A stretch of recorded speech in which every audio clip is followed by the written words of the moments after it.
You have 1 minute to start before I mark down as a grow point. Well, it is 11:30, and it is time. Welcome, communicators. So, I have the privilege of being their MC for today, and thank you for your kind attention. So, let's get started and open prayer. Father, we thank you for this day. Father, we thank you for just being with us, keeping us calm, keeping us collective, and that we have a great time. In Jesus' name, amen. Amen. So, at this point in time in your schooling here, I guess you're all pretty comfortable with being up on stage and stuff like that, so just be yourself. I can't remember, what's his name? Was here, Danny? The UBU guy? Yeah. Ed Young? Ed Young, Young. yes. I don't know if you ever saw him in person, but he's very entertaining. So, to start us off, we have our laugh in Spirit Contemporary. So let's invite Jade up and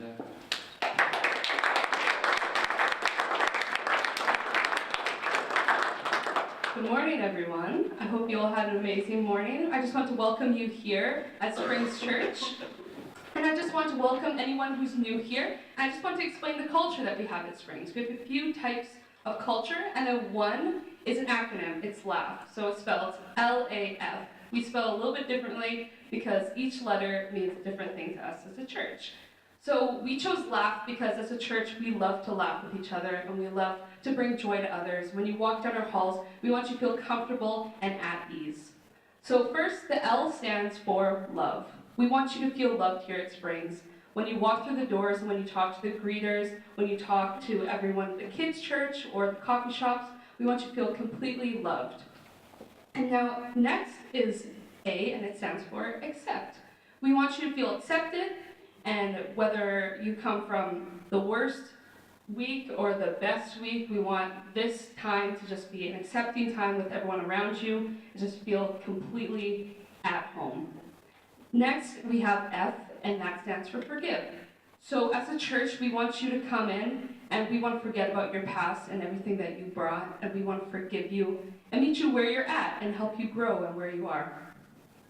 So this is a main one for me because I feel like our church is so amazing when it comes to being unoffendable, and what our pastor Leon always talks about is always coming in and just accepting people and loving people and forgiving people wherever they come from.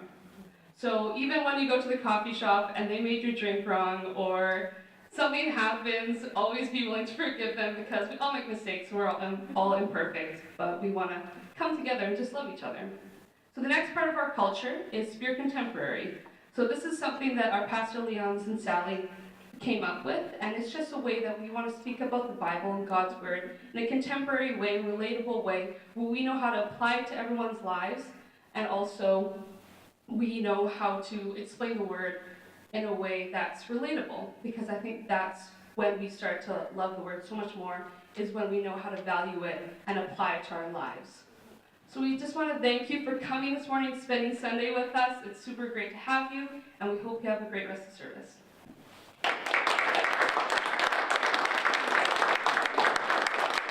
all right. Now that everybody feels welcomed and at ease, we're going to have offering by Michaela.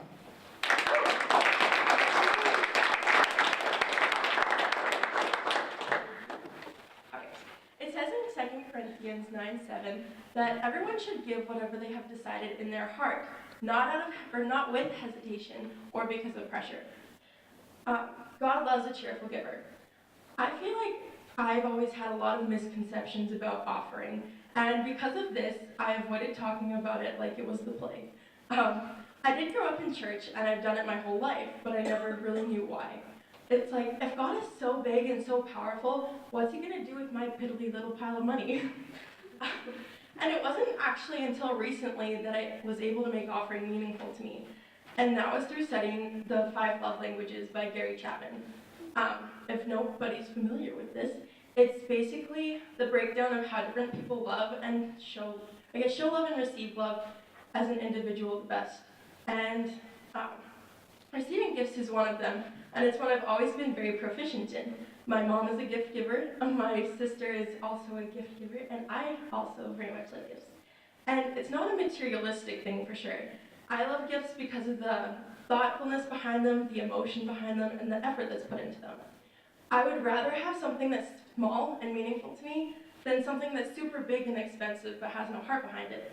And I think it's so cool that we're able to look at God in the same way. Because He doesn't want you to give because you're expected to, or because you can impress Him with how much money you can give Him. He wants you to give, or be a cheerful giver, and give because it's an expression of your love for Him. We're supposed to be happy to give because it expresses that. Now that I look at it that way, I think it's such an honor and a blessing to be able to give because it's that expression of love. And even though I don't have tons of money, it's so cool that just because we can give, it's showing that our love for Him and our respect for Him is bigger than the sacrifice giving is in that moment. So, He has given us so much to us, and when we are able to trust Him, He's going to bless us beyond what we can imagine. All right, I'm going to pray. Dear God, thank you for another beautiful day we have to learn about and serve you. I pray that you would just bless this offering and all of the wonderful people who are going out of their way to express that love for you. We're so blessed to be able to give back what's yours and see the amazing things we can accomplish with it. In your name we pray, amen. All right, if you'd like to give you through cash, credit, or check, you can do so with the envelopes on the seats located beside you. If you'd like to give through debit, you can head out to any of our coffee shops or info centers after service. And if you'd like to give online, you can contact the Springs office through any business hours for adding us as an online payee. All right, thanks for joining us and have a great rest of the service. Awesome job. Your small pile of cash is always welcome.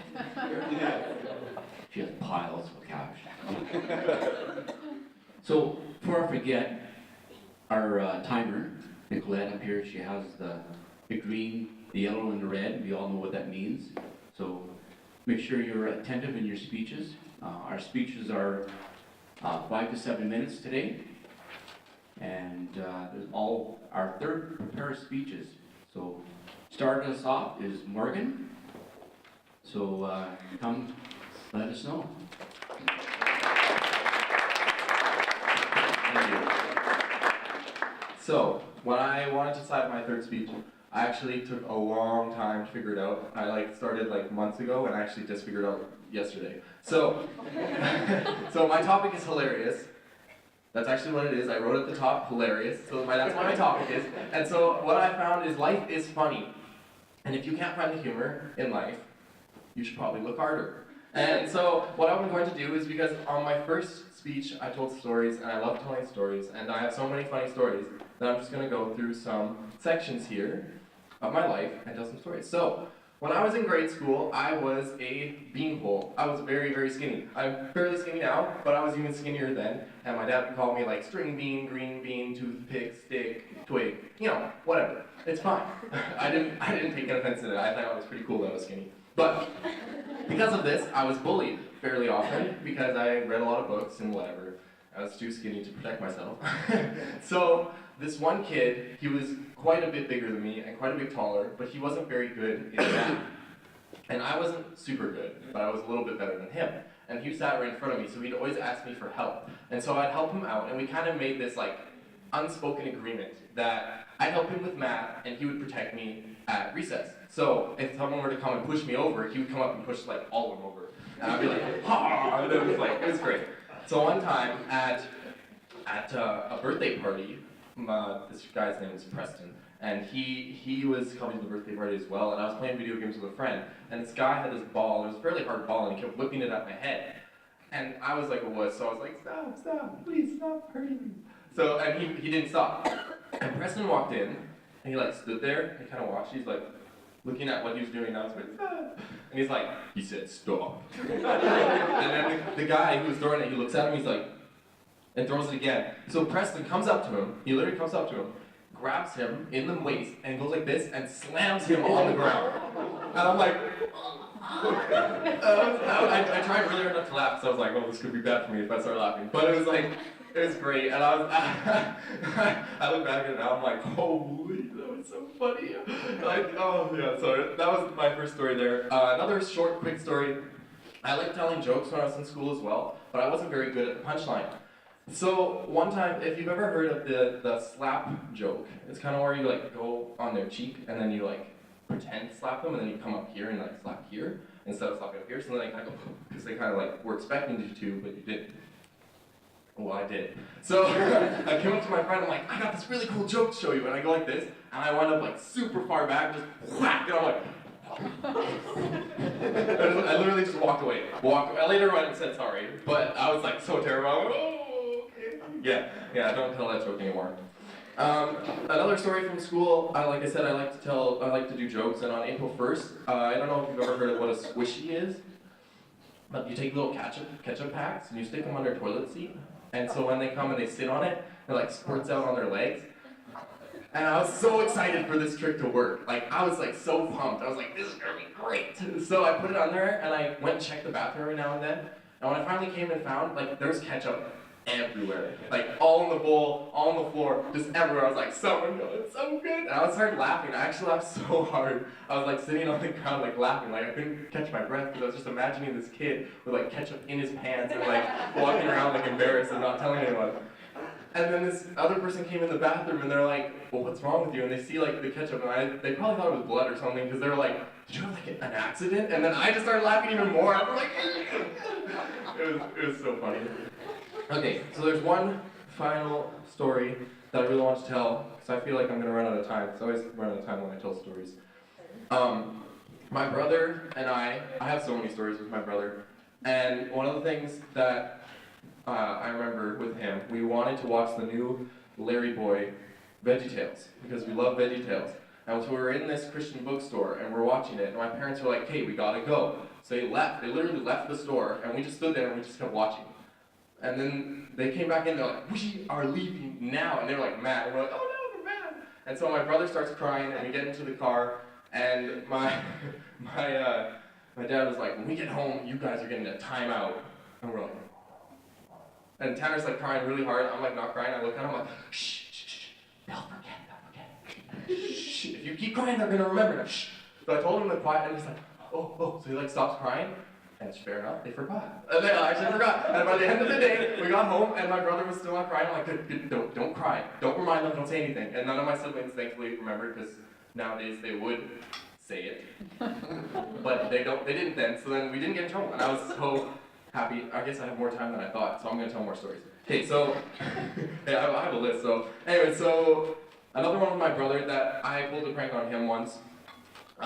We had this little toy barn, and it was like a Little People barn. Has anybody played with Little People when they were a kid? Yeah, I love playing with those things. I like fucking up my brother, actually more than anything. But, so we had this little barn, and so I told my brother, I'm like, last night I heard some weird noises coming from the little toy barn. And he's like, really? I'm like, yeah, I think there's like aliens living in there. He's like, really? And I'm like, yeah. So like, I look in there, I'm like, oh yeah, they're there. They're like invisible, man. And he's like, they're invisible? We have invisible aliens living in our barn? I'm like, yeah, man. He's like, wow.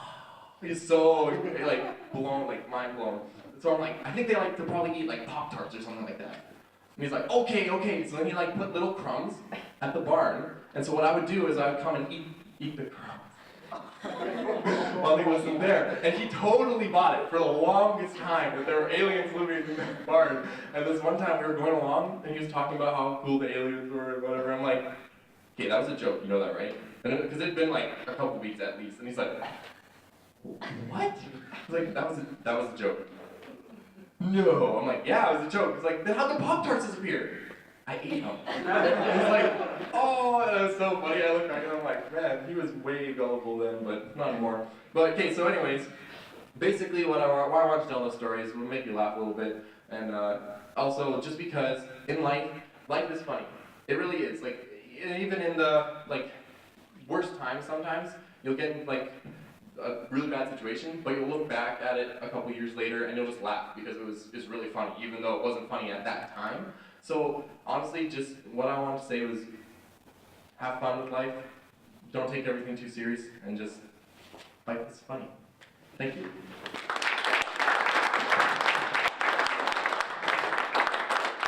Thank you. Just a reminder, your message is get to the point. Thank you for landing the plane in the end. So, next up, no pressure. You're bringing your toilet paper roll with you. Yes, sir. This is good. Yep. This is good. Welcome Matthew to the stage.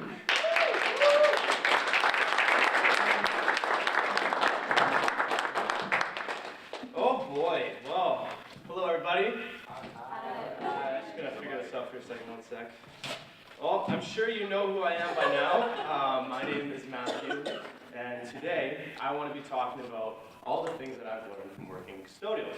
I should probably use my mic, yes. All right, so I'm gonna start with, yeah, I've been working custodial for 2 years now. It's actually 2 years this month.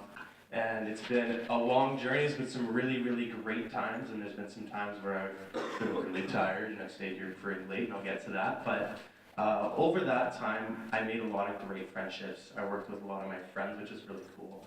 And it taught me a lot about just the heart of what I'm doing. So I'm gonna share a little bit of my heart with one of my, something that's really deep and near to my heart, custodial. I practice this skill every single week, and we're gonna get into it. So my first point I want to talk about is custodials taught me how to work as a team. And the reason why is because you really do need a team to get the job done. If you worked by yourself here every night and it was just you, you would be here from, I start at 4:30, I'd be here from 4:30, I would be here probably till 2 a.m. every single time. But the nice thing is you get to work with people and you get to know their personality, you get to realize how to work with people. And that's really cool because, you know what, there's going to be people you don't get along with. I'm not going to lie, there have been. And for me personally, I'll be real, there's been people that I've worked with on custodial that I don't necessarily get along with the best. But through that, I've learned how to work with them and put personal differences aside and get the job done. And it really, really teaches you how to work in a professional environment. My second point is it's how to get it done attitude. One of the things I learned really, really quickly working in custodial was you don't get to go home until the job is done. That's just the case. I was talking with Jack. It was Monday, and I kind of stopped and I said, you know, if we put down the brooms and we just left, this place would be like utterly disgusting. Like it would, and like you realize the importance of custodial when it comes down to that. Because I've had people at youth when I volunteer like, what do you do for work? I'm like, well, I'm a janitor, I'm a custodian. They're like, oh, that's a shame. And I'm like, well, no, it pays the bills. And there's actually a lot of stuff you can learn through custodian. You don't necessarily need the glamorous job sometimes to get your value. Yeah. I think one of the really cool things that I've experienced through custodial is it really humbles you. And it allows you to, like, people ask me when I get a haircut, oh, what do you do? I'm like, I'm a custodian. They're like, oh, cool. I'm like, yeah. I can share a little bit of those stories. I remember the very first Sunday I ever worked, I dealt with the grossest toilet I've ever seen in my life. And through that time, I learned how to get a really good gag reflex. Because you know what? There's some things, and I'm gonna be real, it's custodial. Like, you're not gonna go in there and expect everything to smell like roses. You realize, like, you go in the toilet, oh, that's pretty gross, and then you realize you're the one who has to deal with it. Like, there's no one else. You're like, oh, that's a shame, we're gonna have to clean that up. Then you realize, you step back, you're like, oh, hey, I'm the one with the plunger. So, yeah, my first Sunday I worked, I dealt with probably the grossest toilet I've ever dealt with in my life. And I went home and I questioned all of my choices. This is probably, why did I do this? Honestly. And then you go in the next day and you're fine. You're good. I know I know someone here, I'm not going to name names, but there was their first Sunday they worked. I'll share the story because it's really fun. It's important to ask questions. There was a clogged toilet, and they tried to plunge it as best as they could, and it was two people. It was two people who had never ever worked a Sunday. So there were certain things they didn't know. We have a snake, and a snake gets the stuff that's in the drain and that you can't get out, right? So they plunge and they plunge and they plunge. They couldn't figure it out. So one of them decides, all right, well, I gotta be a man about this. He puts a plastic bag over his arm. And he reaches his hand down there, and he starts pulling and unclogging things with his hand. And I'm like, and the thing is I'm like, okay, I love the get it done attitude, but it's important to ask questions. It's really important because if you ask, hey, the toilet's clogged, what do we do? Don't for sure say we have a snake. But the reality is that didn't happen. Yeah, he was like, oh man, I was like puking and everything. And I'm like, dude. I hesitated. I was like, do I tell you? Do I make it? And I told him. And I told him, the look on his face was like, are you actually serious? I'm like, yeah, you did not have to do that, but congratulations. Yeah, no, and that's the thing is in custodial, it teaches you work ethic. It teaches you, you know what, there's things you gotta do, and you gotta get it done, and the buck stops with you. And I think that's one of the really cool things. It's really humbled me, but it's also taught me to really work on getting things done, and you're not leaving until it's done. And my last and my third point is that you're always on duty. And the reality of that is that no matter what, okay, well the matter of the fact is that whenever I'm working, and I'm not working, I should say, and I'm trying to, well, okay, thank you, I appreciate that. How about we take a seat? Anyways, as I was saying, you're always on duty, and the really important thing to realize is that, sorry, just 1 second, please. Yeah, is that regardless of whether or not you're on a shift or not, if you see a mess, you gotta clean it. And that's kind of something I learned from a movie when I was a kid called Robots, which said, see a need, fill a need. You know? So, in that sense, I think it's really important that we understand that you gotta clean. And Adriana, I really appreciate you making this mess. This is a lot worse than I thought you would make it. No, but like, oftentimes I'll be walking through the halls and I'll see like a really full garbage, or you'll see something that's really, really messy. And can you still hear me? Yeah. Okay, that's good. All right. Yeah, as I was saying, it's really important to just because you're not scheduled means you should still help out, because if your heart's with this place, and my heart is with Springs, is that, man, I overcommitted. Oh wow. I'm just gonna keep going. This is still not me. We're talking a little bit. The reality is that, yeah, you see something dirty on the ground, you pick it up, because it helps out your team, it helps out just the environment that you're setting for the church, and custodial is a really, really great place to work. You do have people who eat chips like this, and I'm not kidding you. If you want to go into the preschool classrooms on Monday night, you will see how truly disgusting they are. I will finish this later.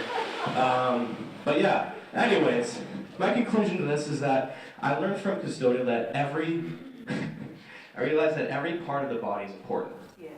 And I know it just was really funny, but I'm getting a little bit serious now. But I learned that in the fact that every little part of the body being Springs, every part being a ministry, is very important. And custodial is one of those things that I think that it's really cool, because it's behind the scenes. You're not necessarily getting the glory right off the hop. The reality is you get pleasure in setting the atmosphere for people around you. And I think that's really cool. And that's something I've really enjoyed about custodial. It's really messy. But I've had a really good time with it. So that's all I have for you guys today. Thank you very much.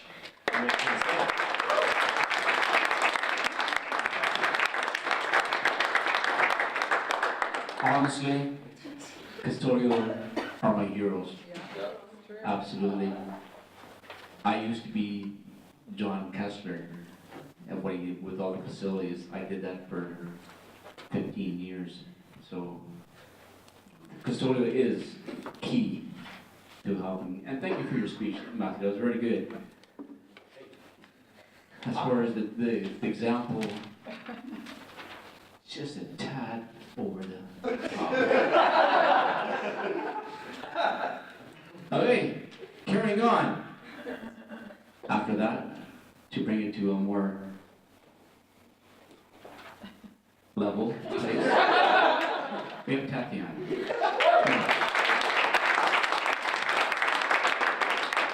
I don't know if you're expecting me to vacuum the rest of this. If I need more time, I'll just start vacuuming. Smells like salt and vinegar chips. All right, good morning, everyone.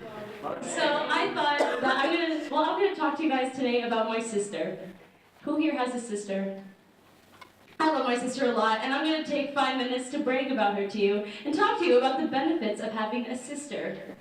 And ultimately, if you don't have a sister, think of your brother. If you treat them with love and kindness, you can have that best friend stand beside you forever, which is what I believe I have. So the first benefit of having a sister is the closet situation. I am only limited to the resources I have in my room. Now, when you have a sister, it doubles. So, I'm the youngest child, so I truly believe in the what's mine is yours, or what's yours is mine. So I just walk into her room when I don't have anything to wear, just pick something. But there are rules to this situation. The ratio has to be somewhat equal. So if I'm gonna borrow something to her, she has to borrow something to me. Okay, this is it's like a business deal. You gotta delegate sometimes. But it is kind of scary once you get a stain on her shirt. I've been out and I actually had on her favorite shirt. She let me graciously borrow. And I was out having a good time and I got a stain on it. And I was really scared to go home. I was walking in the front door, hiding it, and I cleaned it the best I could, but then I just put it back in her closet. And I hoped that she wouldn't notice. And then of course she did, so I'm in my room, just minding my business, and she's like, Tatiana! Yeah. She found it, but honestly, if you know my sister, there's not a bad bone in her body. She's so sweet and kind, so she forgave me on that one. So, we're all good.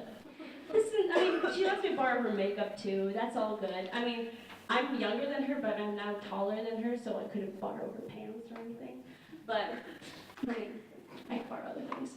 Okay, the second benefit. Now, this is the benefit of my sister. I don't know if this is your sister too, but she makes me pancakes every Saturday morning. Aww. Now that she moved out, this is a bit difficult. My parents are expecting me to carry on this trend of making a beautiful breakfast for them every Saturday morning, and it just, they come down the stairs and I'm like, there's cereal. That's what you're gonna get. She's very sweet, and she was so good at baking. Me, on the other hand, I think what makes me a bad baker is I think I can substitute any ingredient for something that looks a little similar.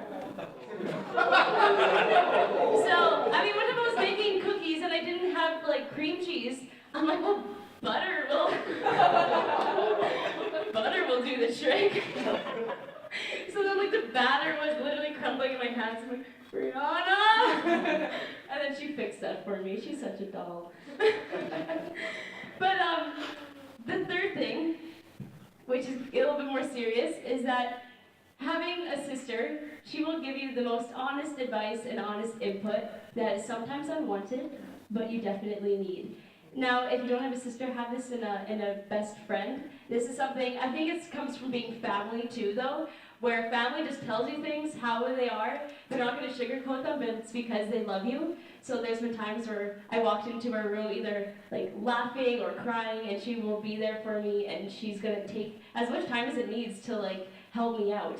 And the favor has been returned as well, because that's just what sisters do.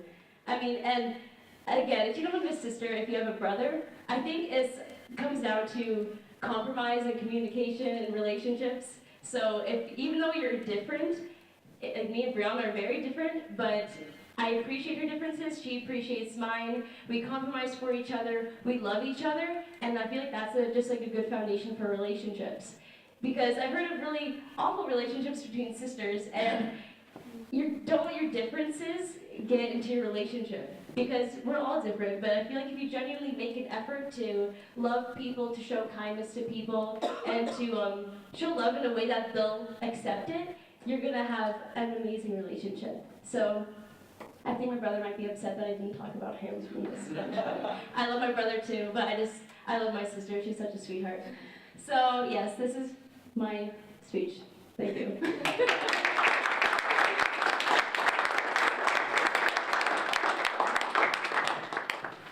Thank you. I was wondering what kind time this pancake breakfast was? Yeah. On Saturday mornings? 9 o'clock.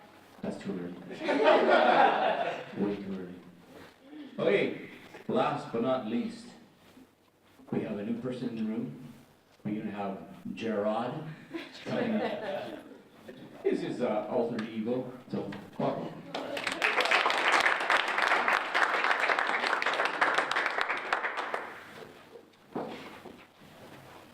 Today, I'm going to be talking about a very serious topic, and a topic that I hope I can help a lot of you people. I'm going to talk about what major problems you can avoid in life that will save you tons of time. The first thing is feelings. Do not live by your feelings. This is a mistake I made. One time, recently, I was actually dealing with getting out of bed. And I was like, why? Like, I'm just struggling to get out of bed. Like, why can't I just do it? Like, why don't I have the feelings? Why don't I, you know? And I talked to a great mentor of mine, and he said, well, why do you live? Like, what's your reason for living? And I said, well, loving God and loving people. He said, yeah. And I said, okay. Well, where do we go from there? And I basically came to the conclusion that your feelings isn't your why. You choose instead of have feelings.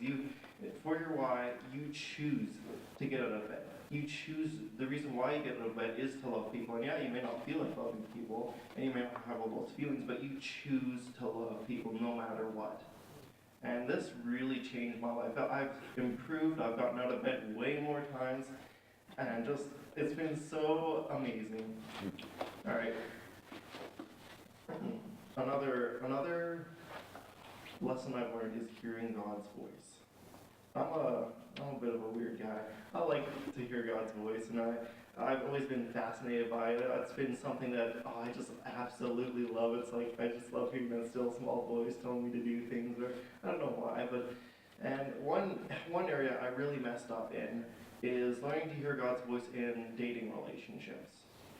And I'm going to specifically, like, if you're listening to God's voice in other areas, that's good, but I really want to pick on this one because it's so important. Like this is the person, if you choose to marry them, like this is the person you're going to live with the rest of your life. And if you're going to like listen to God's voice on this, you better be sure.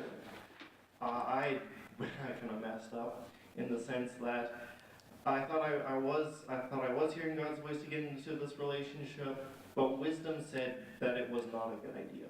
And I learned that lesson a little bit later, listening to another wise mentor. And so when you're hearing God's voice, always make sure it lines up with God's word. Always make sure that you've got wisdom behind it. And yeah, God will ask you to do some pretty crazy things at pretty crazy times. But if you know God's character and you know who God is, deep down in the core of your heart, you'll know. And the cool thing for me is God always keeps me in truth. Like the verse that says, Holy Spirit will always keep you in truth, and He'll always lead you and guide you.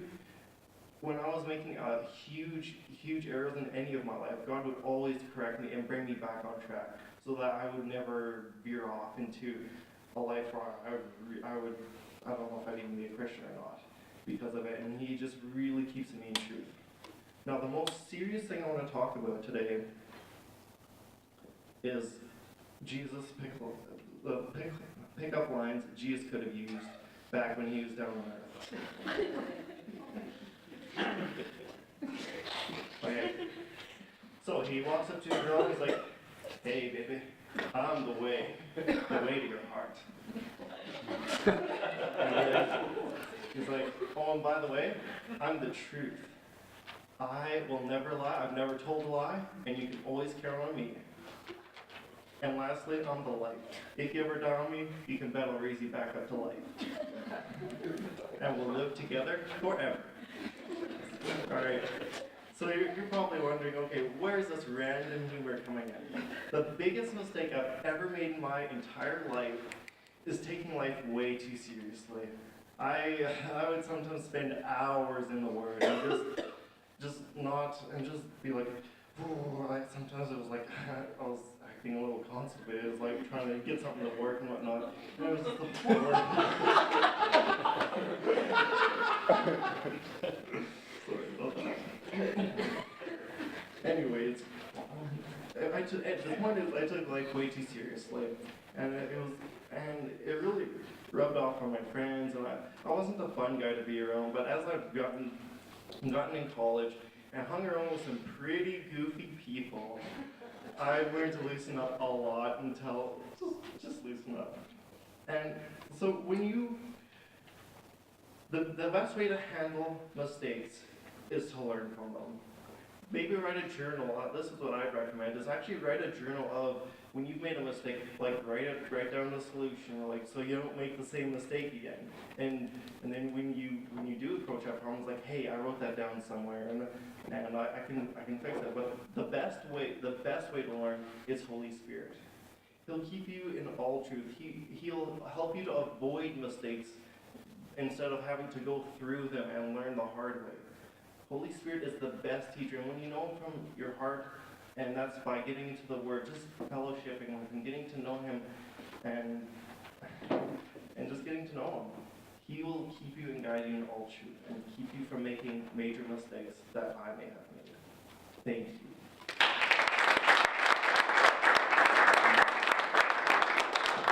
Thank you, Jared. We had 4 awesome speeches. You know, making sure that we don't take life too serious. Someone that enjoyed their crappy job. I mean, I went there, so I had to. You know, siblings are the best, and then don't take life so serious. It's awesome. So now we're having our assessments, and our assessors have 1 to 2 minutes. So make sure that you're watching Nicolette up here, and we're running a little bit over time right now, so let's pick up the pace just a touch. Okay, Graham, you're up.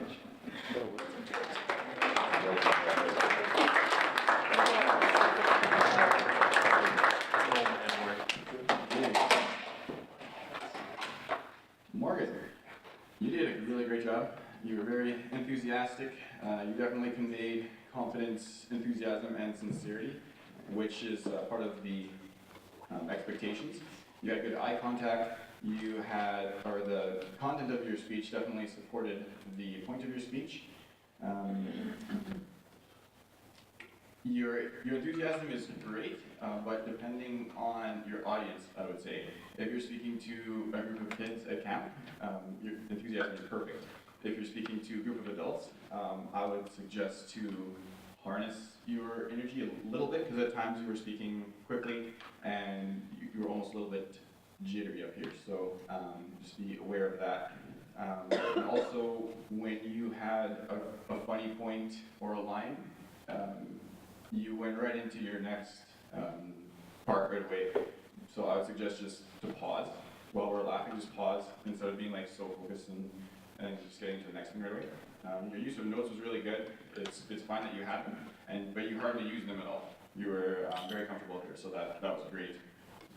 And again, I did like your energy, your enthusiasm was very entertaining. And that's all I have.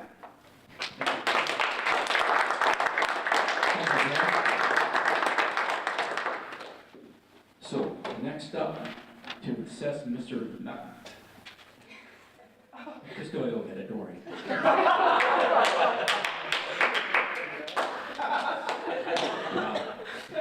Is Megan.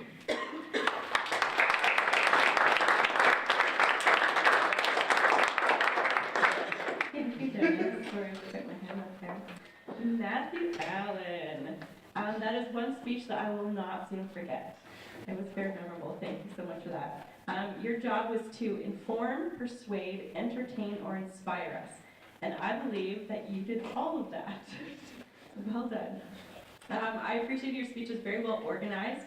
I love the points that you had. You spoke about what you learned working custodial. You had three nice points: working as a team, having a get-it-done attitude. I can still envision that toilet. That was very descriptive without going too far, maybe. And that you're always on duty. So I like those points. It's nicely organized. You didn't seem to use many notes. I don't know if that was what was on the paper towel roll. It was very clever. I was wondering about that. A few things I thought you could maybe grow on. You obviously forgot to use your mic at first, which you caught on pretty quick. That was good. And your mic placement, you were holding it well, which was awesome. I think you started off very seriously, and you told some really funny, entertaining stories throughout, which maybe if you want to restructure it a little bit and tell maybe one of those stories right off the top or close to the beginning to get everyone's engagement a little earlier. But overall, I think it was really great. It was very strong. Adriano was a little bit distracting. He performed his job a little bit too well, I would have to say. But even in a case like that, I think one thing you could do is don't forget you can take pauses. So if he's doing his little bit here and entertaining all of us with his antics, take a moment, let him do his thing, and then continue, because you don't want to you don't have to talk over him. But that being said, you were an incredible multitasker. I don't think I've ever seen anyone vacuum well doing their speech, so good job. And we could still hear you, so that was great. And I think you could have even stopped a little bit earlier. I don't think, like you said, you anticipated quite so big of a mess. But one of the great things I also appreciate about you is you're supposed to be speaking with sincerity and conviction, which I think you do phenomenally well. And every time you speak, you always sound very sincere and convicted. And I think you gave us all a new perspective on custodial that we won't soon forget. So thank you.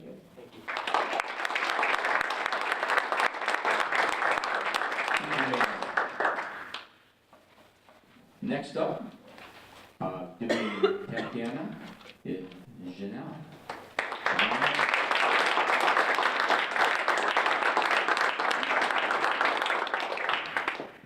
Tatiana, you did an amazing job. I found right at the beginning, it was a little distracting because you had started talking about the speech right before you. So maybe just dial that down just a little bit and then just kind of start into your speech. But when you did start into your speech, I think you did a phenomenal job of setting up the purpose, like generally, and then also very specifically with talking about, I'm going to talk about my sister, but then specifically the benefits of having a sister. And I think you did a really good job of setting that up, which was really awesome.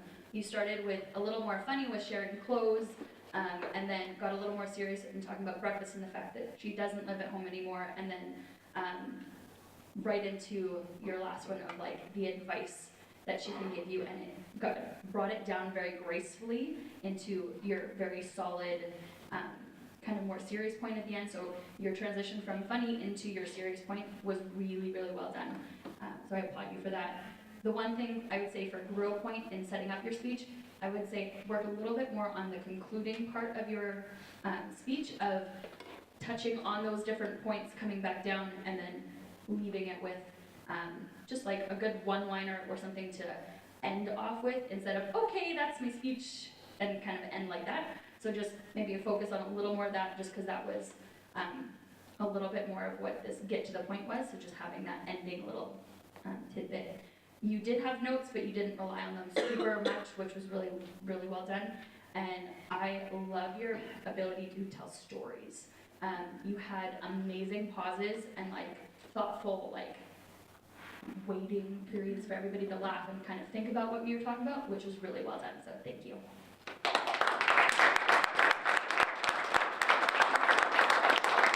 All right. So, last but not least, oh, Frenchie is in the background. Okay. Jocelyn Spring is up to, and I must apologize to Jared as far as the misspelling of your name on the sheet. So that's on behalf of Larry. J-Rod.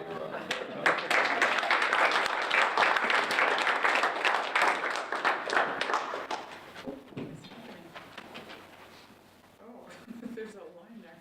All right. That's very confusing up here. All right. Jared, this is going to be, I really, really loved your speech. You're doing awesome. I really appreciate where your, the growth that you've done over this year. I know that it's fun that you said I take myself too seriously, because I think this speech was really good for you it was more on a serious note, and that's good, because that's who you are. And I love the way that you put in some some humor in there.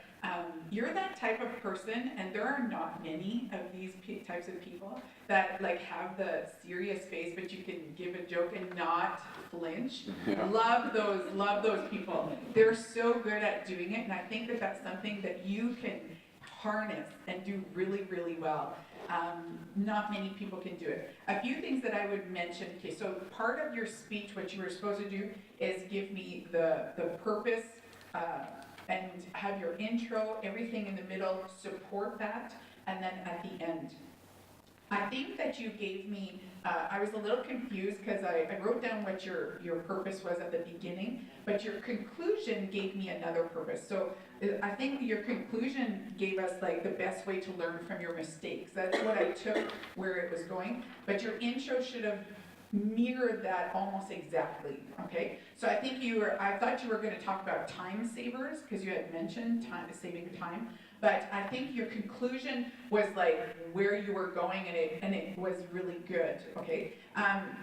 So one of the other things is learn about your mistakes. I think your 3 points, you gave us one of them about dating. That was one of your things that you, one of the mistakes that you know, that God helped you through. So I think you could have given us more examples all the way through about what you learned from your mistakes, right? So I think those are the only 2 things.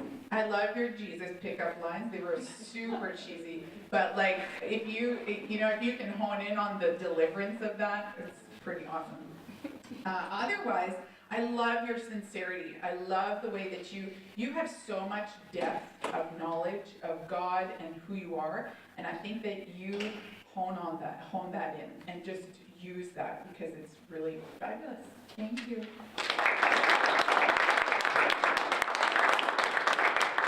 Thank you, Jocelyn. Again, I want to point out Nicolette in the front row, our timer. Green, yellow, and red. I saw the red. You saw the red? Okay. All right. I got going. Just wanted to point it out, that's all. Just, brief. So, up now is our Q&A.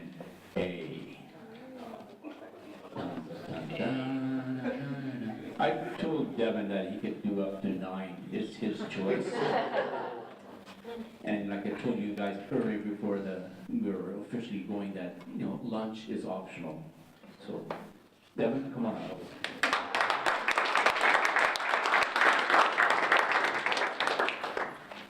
Thanks, Dennis. Yeah, so we're doing 9 to... I'm just kidding. I wouldn't put you guys through that, but it's all good. So I have the pleasure of working with kids a lot. I get to hang out with kids a lot. And I don't know if you guys are familiar with this older TV show called Kids Say the Darndest Things. I'm pretty sure it's a TV show. I've heard about it from older people. I don't know for sure. I haven't seen it myself. But it's true. It was around before me, so I don't know. Kids do say the darndest things, though. And what's funny about hanging out with a kid is that you can be talking about something as simple as Lego, and they'll just go so deep. And then they'll come right back. And you're like, what just happened? Like, we just had this theological conversation that I've had all week.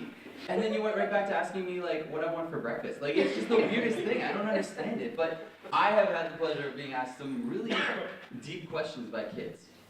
And I think that when we look at the Bible, we can fall into this lie that kids have less struggles than us, that their problems aren't as big as ours. But I think when we look at how Jesus treated kids, well, first of all, Jesus never pulled aside an adult and said, kids, I want you to be like this adult. In fact, he did the opposite. He grabbed the kid and he said, look, you need to be more like these kids. And then, the first miracle that Jesus ever did for a kid was raise a girl from the dead. So, like, that's a pretty big deal. I'd say that's a big struggle. If she was dead and he raised her from that, that's pretty big. So kids have just as big of struggles as adults, and they have just as big of questions. And so some of these questions, I hope that you guys, by the end of this, if you haven't thought of these questions, I hope you do, and I hope that you think more like a child, because this is something that's very important. And I think these questions are very, very profound for the little kid that asked me this, because this kid was only 6 years old. I just want to get that clear. All 3 of these questions came from the same kid, and she was only 6 years old. So here we go. First question is for Ben. So Benjamin, you're hanging out with this girl, and she says to you, look, I've raised my hand, and I've said the prayer at Kids Church, but I don't know if I'm actually saved and going to get to go to heaven. My mom says that not all Christians actually go to heaven. Only certain ones do. So how do I know that I'm good enough to actually go to heaven for real?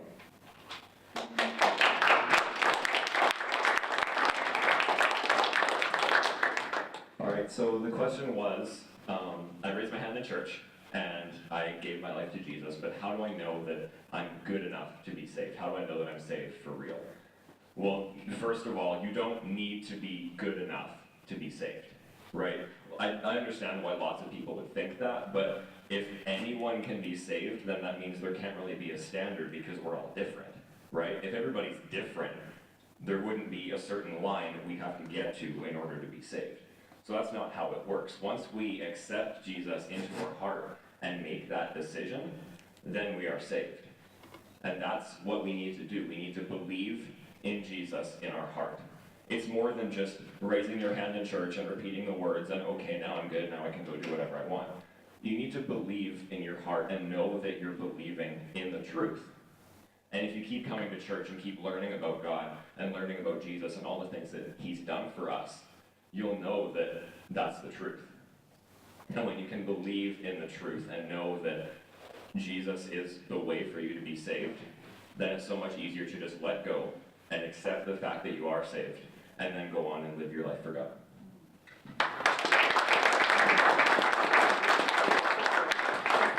Excellent, that was great. That one I was not ready for when she asked me that. I was just like, whoa, okay.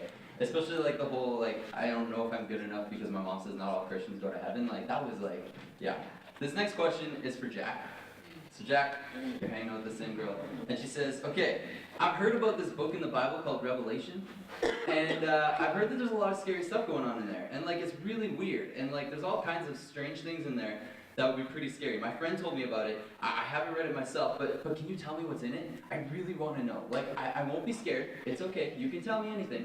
Just be honest with me. Tell me what is in the book of Revelation.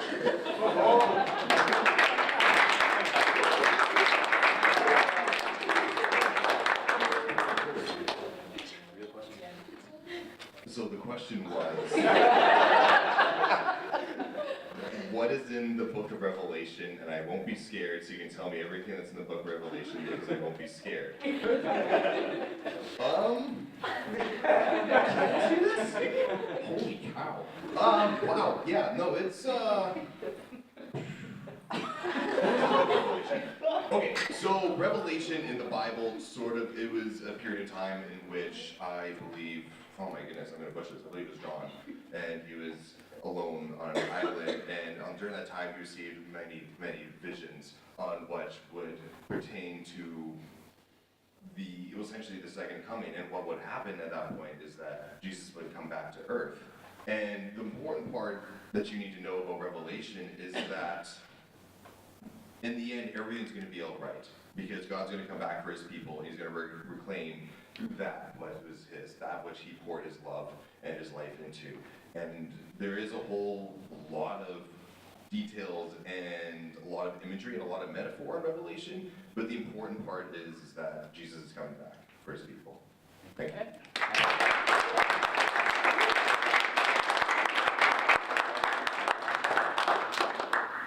If you guys thought that was the deepest question, just wait. Here's the thing. This was like, I literally came home after this night, because, okay, so like, full disclosure, this was at Kids Club. And I came home after this night, and I said to Jamie, I was like, I have the best Big Focus Q&A of all time. I was like, I was so prepped for this now. This was like wild, this conversation. It was the most interesting bus ride I've ever had. And so, the third question is for Susie. Okay. And so Susie, so to get saved, all you have to do is say a prayer and believe it in your heart. But I have a friend who has very severe autism and he can't speak. What if you don't have the ability to say the prayer, or if you can't mentally comprehend the salvation prayer?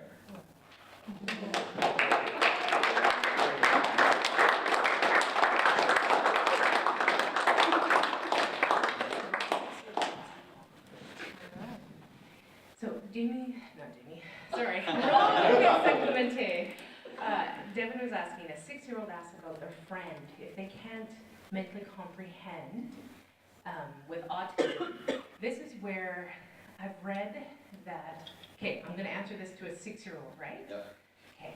What I would say to the 6-year-old is, God knows your heart, and God would know your friend.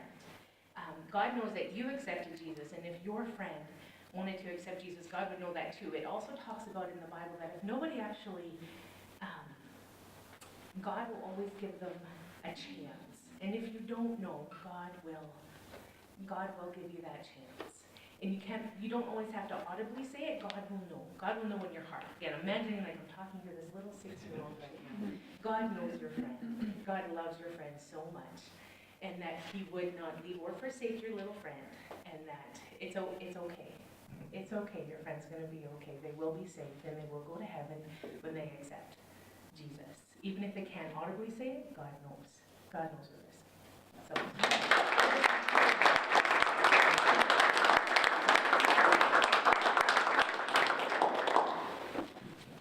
So obviously these were some intense questions, and the funniest part for this was right after this. I think this was in like maybe November sometime. Right after this, she literally just switched to like, so for Christmas, this is what I want. And she started talking about like, what do you want for Christmas? And like, what are your plans for Christmas? And like all this stuff. It just like flips like that. And what I find amazing is, yeah, when we can start to think more like a child, when we can start to think about some of these questions and understand the fundamentals or the basics of our faith, we can be ready. And also, if that happens, if questions come up, like I heard of another kid who asked one time, if heaven was so great, why did the devil not want to be there? And these are deep questions that kids have. And if you don't know the answer, it's okay. You can always tell a kid, you know what? I don't know the answer right now, but I will figure it out. Let's figure it out. Let's ask somebody. Let's do that. Don't ever feel like you have to know all of the answers, because some of these kids have questions that are just like astounding and amazing. And it's really great. So great job, you guys. You did fantastic answering.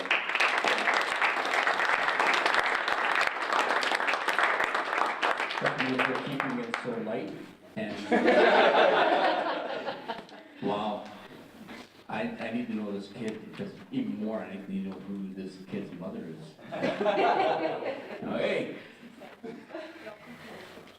After every good, nice session, there's always a Q&A assessment by my friend Trevor.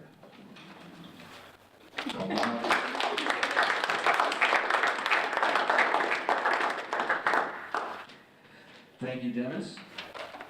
I am going to evaluate the Q&A, and I want to say that it was an amazing Q&A. I really enjoyed it. I really enjoyed the questions that you had.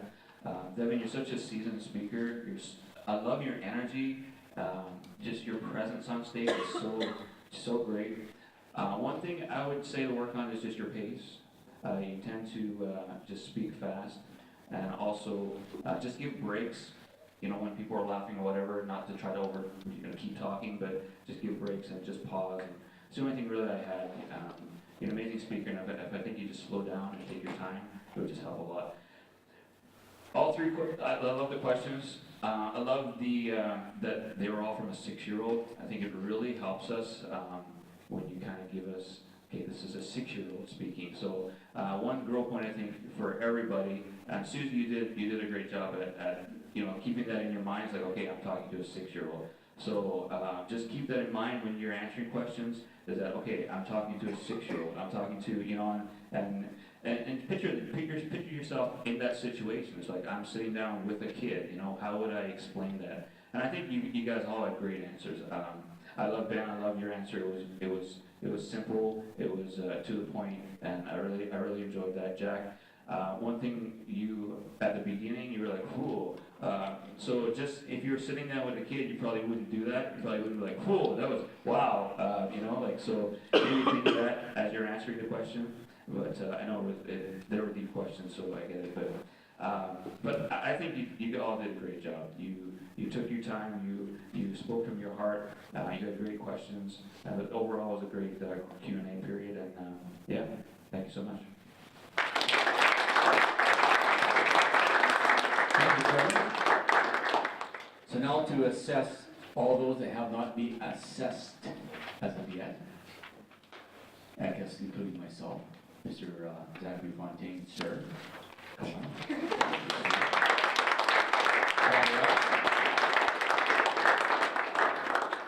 you very much. Dennis. Well, you started on time. That was great. I loved I started evaluating actually like 3 minutes before because you were doing the weight with everyone, and I thought that was a great hype, like pre-game to get everyone going.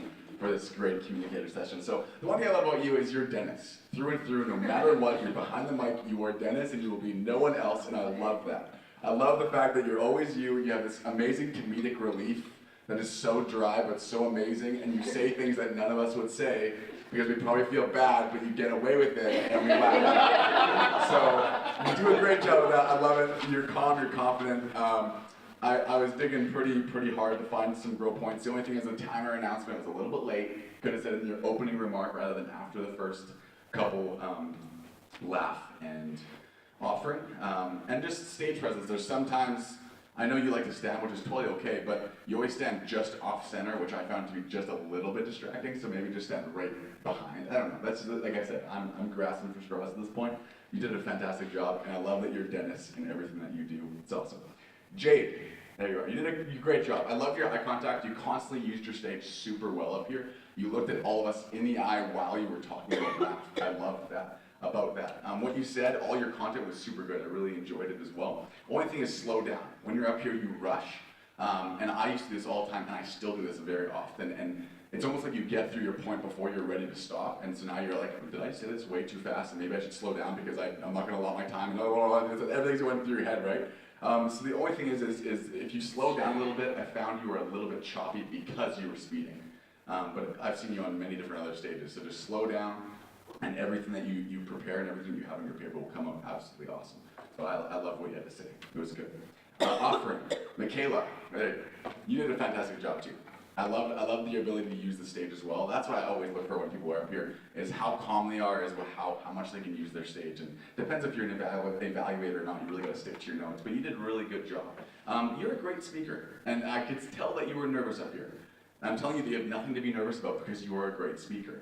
So make sure you take that that deep breath when you walk up here. As you're walking up, so we don't know that you're nervous, and then just start. Because what you had to say was great. How you said it was great. You were just a little bit nervous with doing that. But like I said, you have no reason to be nervous because you're a great speaker. So keep it up. I got it.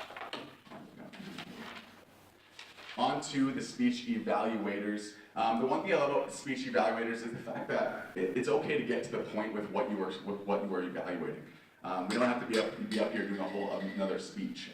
So for all of you, I love that you had all great tips. Every single one of you got up here and really, I could tell you were listening to the person that you were evaluating, which is awesome. Sometimes it's hard to be an evaluator because you're trying to write down, and I'm like one focused man, and while I'm writing down, I'm missing what they're saying in that moment. But I feel like you guys did a great job at knowing what was said, remembering what was said, and then evaluating what was said.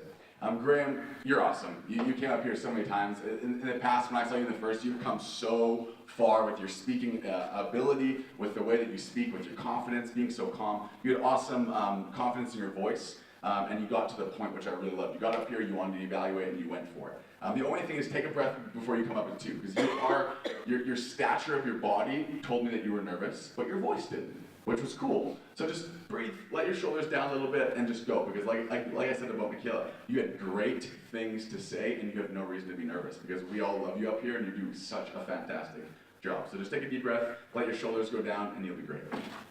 Megan, again, very well spoken. Everything that you had to say, I couldn't even count that many ums, or I wasn't trying to count them, but you were very, very well spoken. And for many of you in this speech evaluators, I had to kind of really grasp for grow points because you guys are all seasoned speakers.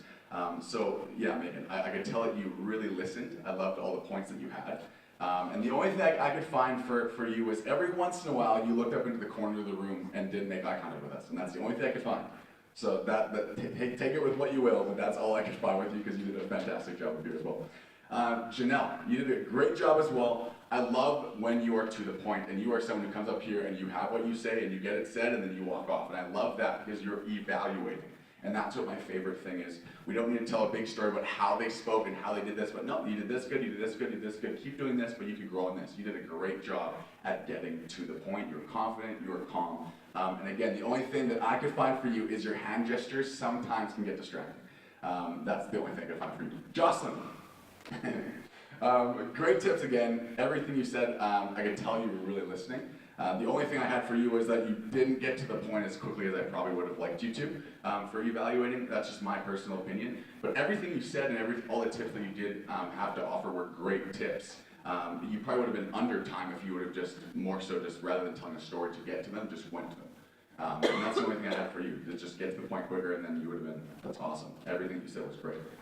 Finally, I'm like rushing through this because I hate being over time. But Trevor, the Q&A was awesome. I think you always do a fantastic job. You're so hard to find growth points for, to be completely honest. You just stand up here, you're confident, you're calm, you're cool, you have what you say, you're well spoken. And so I thought you had great tips and great confidence. And the only thing, and I was like literally writing as fast as I could when Dennis was like, all right, we have Zach coming up, because I couldn't find anything, was maybe just lower your mic a tiny bit, because I sometimes get this too, and it gets really muffly when you're really close to your face like that. But if you kind of drop it down just a tad, you'll be less muffly and a little bit easier. But that's all I had for all of you. Great job. Every single person in here did a fantastic job. I'm going to get the timers report up here. In here it says ask timer if someone went way over or way under. So you can come up here and you can share with us who went over.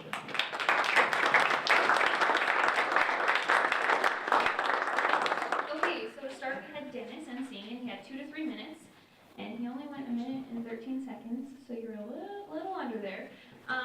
For Laugh and Spirit Contemporary, Jade, you had 2 to 3 minutes. You had 2 minutes and 23 seconds, so good job. For Offering, Michaela, you had 2 to 4 minutes. You had 2 minutes and 49 seconds. Good job. For all the prepared speeches, you guys had 5 to 7 minutes. Morgan, you had 7 minutes and 7 seconds, so just slightly over. Matthew, you had 8 minutes and 15 seconds, so that was quite a bit over. Tatiana, you had 4 minutes and 47 seconds. You're like so close. And Jared, you had 5 minutes and 51 seconds. Congratulations on being the only one in the time slot. For all the speech evaluations, you guys had 1 to 2 minutes. Graham, you had 1 minute and 22 seconds. Megan, you had 2 minutes and 14 seconds. Janelle, you had 1 minute and 47 seconds. And Jocelyn, you had 2 minutes and 26 seconds. For Q&A, Devin, you had 2 to 4 minutes. You had 2 minutes and 5 seconds. So just in there. And all the answers, you had 1 to 2 minutes. Ben, you had 1 minute and 15 seconds. Jack, you also had 1 minute and 15 seconds. And Susie, you had 1 minute and 11 seconds. And Trevor, you had 3 to 4 minutes, and you had 1 minute and 53 seconds, so you were quite a bit under. And we had 6 to 10 minutes, and we are at 7 minutes and 42 seconds.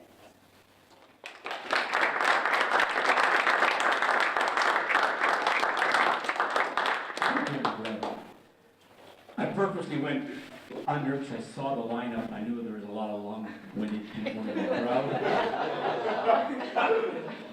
Just not pointing anybody out, I'll just look over and whistle.